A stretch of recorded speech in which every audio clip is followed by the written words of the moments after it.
若继续来看，这是房地产公司上新的统计，讲台北坐稳有几内的所在，敢若差1站尔哦，迄个厝价是差天甲地。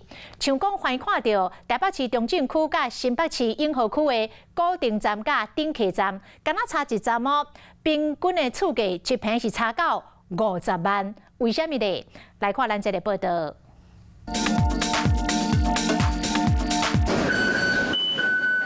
搭捷运从这里台北市古亭站搭到新北的顶溪站，搭捷运要搭很久吗？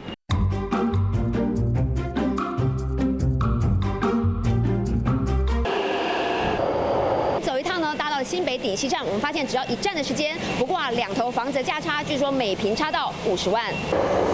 高定甲顶客1站的距离，严格这厝价算是天差地地。房产公司调查两边的厝价一差就是50万，变成是差上济冠军。第2名是台北中正大安区的公馆站，和台北市文山区的万隆站，两边的价销一平就差33万。再来个是台北市大东区的大桥头站，加过新北市三重埔的三重埔站，平均每一平差25万。明明敢若差1站，直接温才差3分钟，这一差到底是差伫倒？你过了一个中正桥啊，过了一个桥差别很大。永和的公寓都很老旧，都40-50年，可是他们有更新医院啦，然后左转就是这个中心街的这个菜市场啊，对，买吃买喝的都很方便啊。他生活机能非常好。不可能搭1站去买古亭的房子。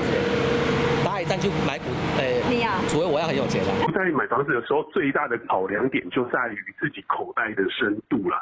但是相对地下区不见得不好，因为其实呢，以交通的便利性来讲，往返的这个时间1站大概差3到5分钟而已。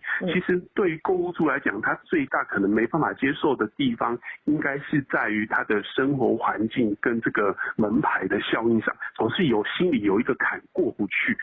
所以这个对购屋族来讲，他的行为就会影响到整体房价的一个落差。无同县市、无同行政区，和厝价有差别，差1站厝价就差真济。民众买厝就要好好评估，严格无论厝是买伫倒，都爱关系上要紧。晚间9点，邀请您与世界同步，60分钟掌握全球脉动。